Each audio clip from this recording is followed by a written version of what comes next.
Greetings, everyone. Hope all of you are having an absolutely fantastic day. Larian has decided to bless us with what I assume is going to be the final community update before Baldur's Gate 3's launch. Community update number 22, Power of a Mind Flayer. I want to say right up front that a couple of things that are in here could probably be considered kind of spoilery. Not crazy spoilers, so I think most of you will be okay with it. But for the folks who want to go into Baldur's Gate 3 completely fresh, this might not be the video for you. You can make your own decision. For the rest of you, let's go ahead and comb through the information. So it starts out with, we hope you've printed out your lawyer-approved special dispensation form to explain your mysterious absence from work on August 3rd to your boss. And this is actually a funny form that they made available on Twitter that you could submit to your boss if you wanted to say, hey, Baldur's Gate 3 is coming out. We should go ahead and be able to take the day off. I, unfortunately, am on call all this week, and I have a new job. I'm thankful to be employed, so I'm not going to complain, but it means that not only am I not able to take any days off, I'm going to be very, very busy this week, so I'm not even sure how much time I'm going to have to play Baldur's Gate 3. And I'm definitely the type of person who would take an entire week off for a game such as this, so it kind of sucks, but is what it is. Still looking forward to the release regardless. Now, they say, when we announced and launched Baldur's Gate 3's early access back in 2020, we ran with the line, mysterious abilities are awakening inside you, drawn from a mind flayer parasite planted deep within your brain. And so they've also included a really, really cool image of you as, I think that would be a dragonborn, under the control of a mind flayer or slowly gaining more mind flayer powers. And they took this as an opportunity to talk about the Illithid powers tree. So they mentioned that the Illithid powers are a hidden skill tree used to enhance your command over your newfound Illithid capabilities. Those who wish to harness the parasite's power must first find more of these parasites throughout the Forgotten Realms. Some can be located inside jars and in pools of brine, others within the skulls of the infected, and then you must consume them. So I'm not going to speak too much more about that because I think it would be interesting spoiler territories. But basically, like it says, you can find little tadpoles that are just like the ones inside of your head and consume them to get access to this hidden skill tree. A couple of these abilities are available in early access. So for those of you who played through it, you might have already experienced a little bit of this, but obviously they've expanded significantly upon it for the main game. And they do have a power highlighted here called Free Cast. It's a toggleable passive feature.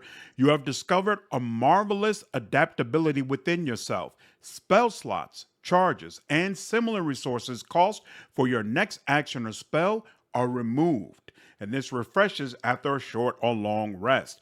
Now, they mention here that the Illithid powers are actually divided into 5 different branches themed around manipulation, health restoration, psionics, and abilities that can inflict immense damage and torment enemies to gradually weaken them over time. So basically, regardless of what your build is or what kind of character you're trying to create, they've tried to make the Illithid powers something that are going to be useful to you.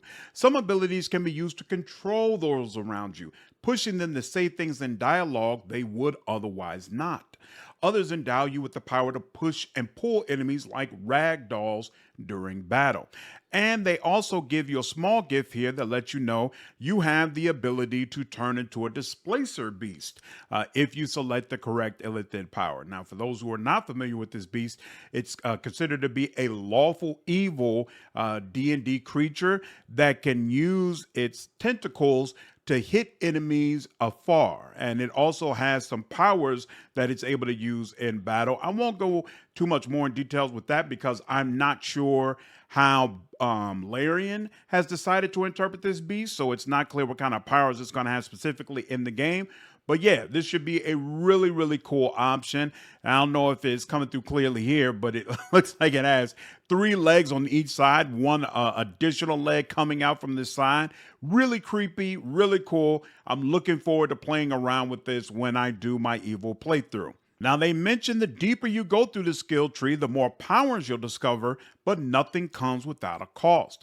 While your companions can also consume parasites to gain their powers, not everyone in your party will agree to it, and your companion's perception of you can undergo a significant shift based on how you approach this opportunity. Things can also get a bit more complicated, but we won't spoil it. That's for you to discover. So there's been a lot of people wondering, and I'm definitely one of them. If you go all in with the Illithid powers and just completely give in to what it gives you, could you become a mind flayer yourself? I will absolutely try to do that during my small playthrough. So we are going to be hunting down these little tadpoles, consuming them at every single opportunity. I will almost never use Lae'zel or anybody else who have an issue with it.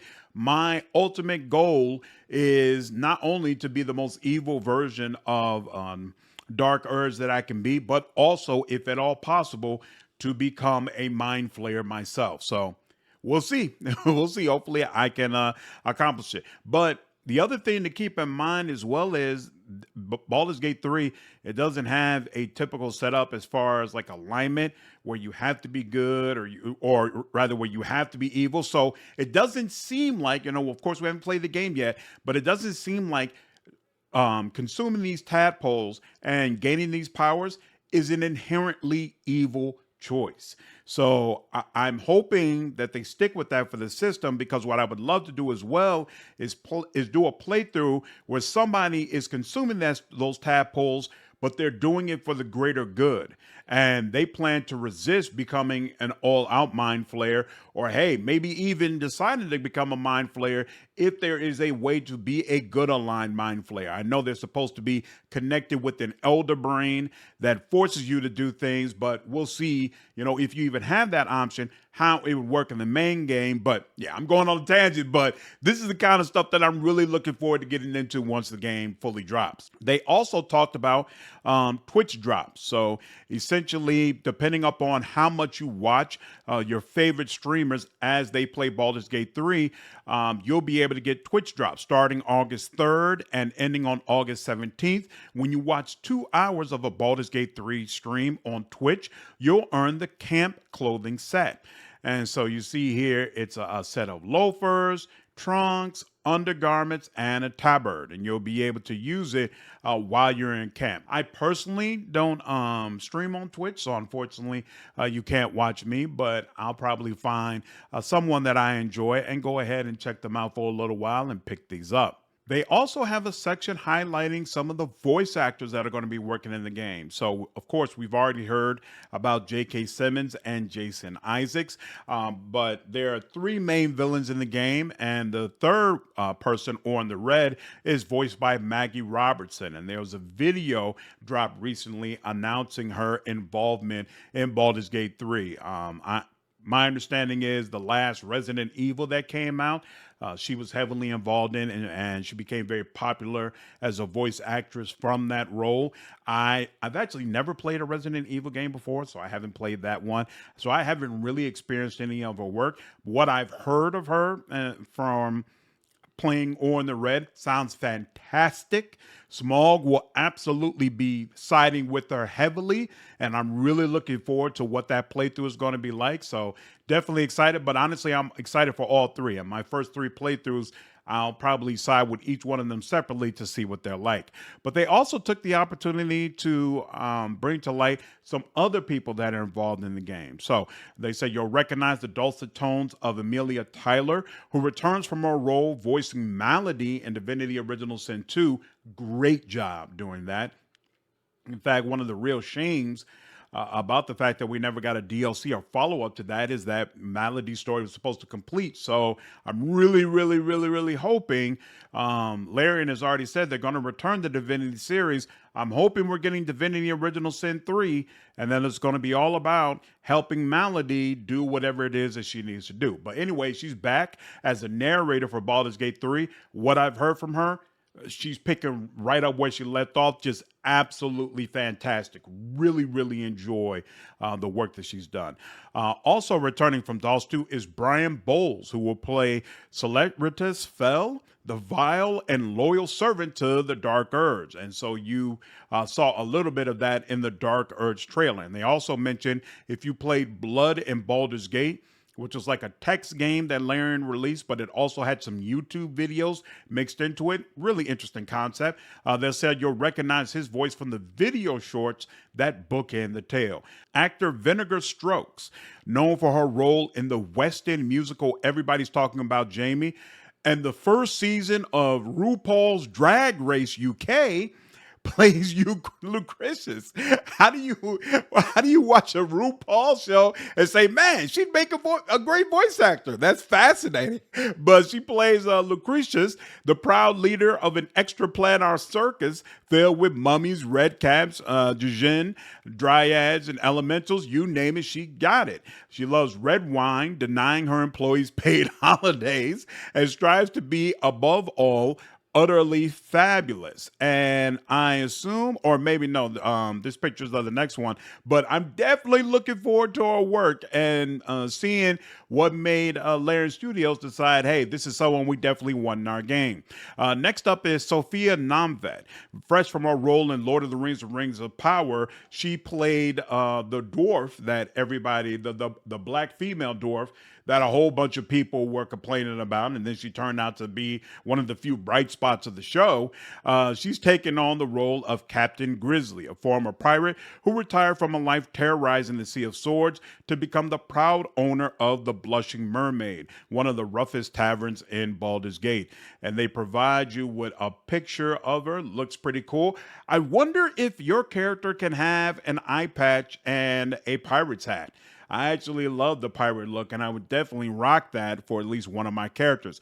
And then finally, I think the big news in this section, Doug, I'm not sure how to pronounce his name, Cockle, I assume, the voice of Geralt of Rivia in the game series The Witcher, is going to be joining Baldur's Gate 3. I'm a huge fan of his work, but I can't remember hearing him voice anything outside of Geralt. So it'll be very interesting to hear him in a new role. And then Abigail Thorne of the Fantastic Philosophy Tube. I have no idea who she is or what Philosophy Tube is, but hey, Larian appreciates it, so I probably will as well. Now, they also take the time to reiterate for everyone that you will be able to respect your party, and that includes the origin characters who have classes that are deeply tied into their stories.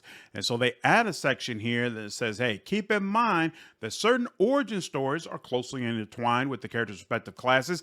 If you're opting for a non-cleric Shadowheart or Will without his Warlock pack, this will undoubtedly influence your roleplay options and dialogues and the overall narrative for these characters, but their stories will instead be yours to create. I'm confused about this.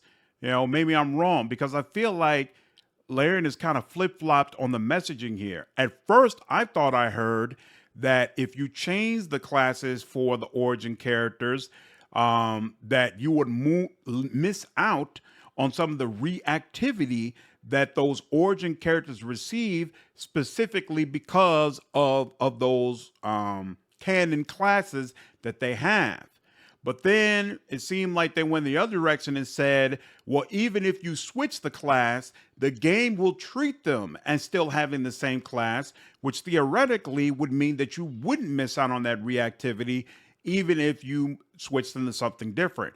But now they're saying that it will undoubtedly influence your roleplay options and dialogue and the overall narrative for these characters, which to me is a callback to the original messaging saying, if you switch these classes out, you will lose some of the content that these origin characters have that is based around their classes. So honestly, I'm confused. And let me know down in the comments if maybe I'm just confusing myself and Larian has been consistent on this and I'm just not aware. But this seems kind of like a flip-flop to me, and I would appreciate some clarity about what's going to happen, even though honestly, it doesn't affect me all that much because I'm not going to be changing their classes for the first 2, maybe 3 playthroughs anyway. Now, they did release a map of the times at which the game will release on Steam for PC.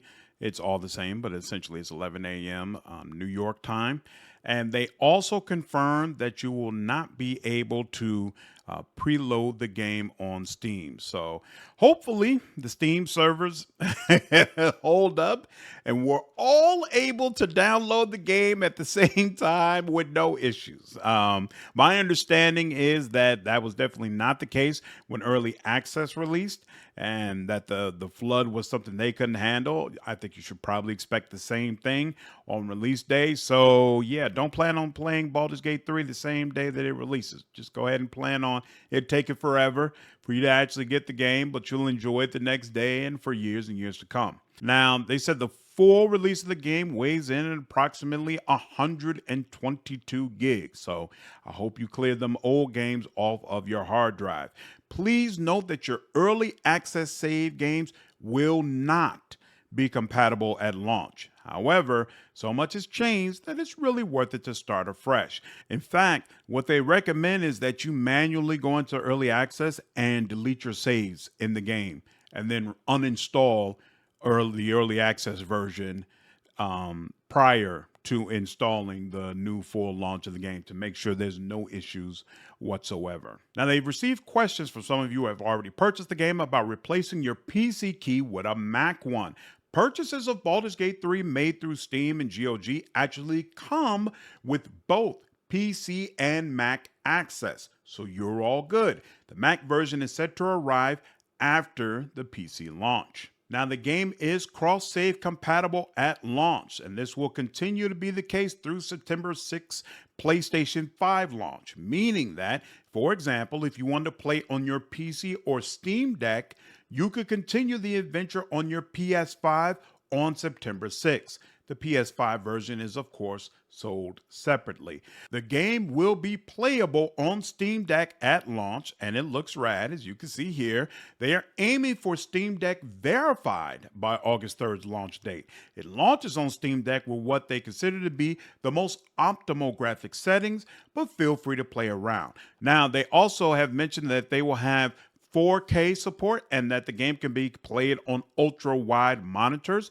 And they've created a pipeline that meant that all cinematics in the game were created in a way that supports those of you with a penchant for excess. Next, we enter into a conversation about romance, and you can see a lovely screenshot with what I believe is Shadowheart and Gale looking at a fantastic sky. Now, Larian says throughout your journey, you'll forge genuine connections with those you venture with. These can flourish into relationships that add gravity to every decision you make in the game, and you're free to pursue them through deliberation, choice, and consequences. However, you're also able to back out of them at any moment, change your mind, or fall in love with someone else. What's more, in some cases, you can even form polyamorous relationships. I can't wait until the polyamorous guides come out. I'm not going to try to pursue a polyamorous relationship because I'm still scarred by my Witcher 3 playthrough. So I'm going to keep it on a one-to-one track unless my partner absolutely states, yo, let's bring somebody else into this. Otherwise, I'm not taking a chance with it. I'm not trying to have my romances messed up.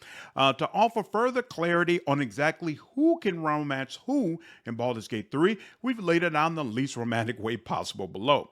A played origin can romance an NPC origin. So different origin characters, you can romance them.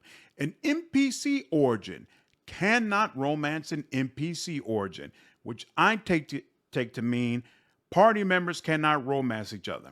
And I'm be honest, to me, that kind of sucks. I actually like it when party members can develop romantic attachments between each other if you don't decide to romance either one of them. Like, I thought the romance between, who was it, Dorian and Iron Bull was fantastic and hilarious if you play Dragon Age Inquisition. And stuff like that makes the game feel more alive. It makes it feel like you're playing with real people. So if I'm interpreting this correctly and the party members, they're not going to develop those kind of attachments, that's unfortunate, but it is what it is. Nothing's perfect. And then finally, played origins cannot romance other player origins. So I guess if you have two people coming into your game and doing multiplayer, they're not going to be able to just romance each other, which is fine. Now, in this next section, they talk about untangling dialogue. And here, they just kind of reiterate that dialogue is going to work the same way that it has in early access, meaning that the person who initiates dialogue is the person who's actually in control of that dialogue and will make all the decisions. Even if you have other people joining into your game, they can't take control of it. You can't really use them directly in the dialogue other than the spells and maybe abilities that'll help your role. But at the end of the day, what dialogue selections are chosen will be completely your decision. They will still have the ability to make it clear what options they believe you should take. And so if you've played early access before, you know, if you'll have a list of 4 options and then maybe one will be colored in yellow or one will be colored in purple. And that's your indication that somebody else in the party really thinks you should select that particular dialogue option. But otherwise, you have complete control over what is selected. You're also going to get a log that shows everything that you have said in that particular conversation. So for those of you, especially if it's a long conversation or if you already had to make a lot of choices and you want to be able to scroll through and remind yourself of the discussion, you will be able to do that. And they also mentioned that in multiplayer, you will have the option to set certain dialogues to private, so your teammates won't be able to listen in on them. Perfect for romance or betrayal. Very, very interesting stuff. Really looking forward to this. I think all of this just reinforces Baldur's Gate 3 is going to be a game for the ages. I absolutely cannot wait to dive in. I know all of you are excited as well. Only a couple of more days now. Hope you all enjoyed the video. See you in the next one. Take care.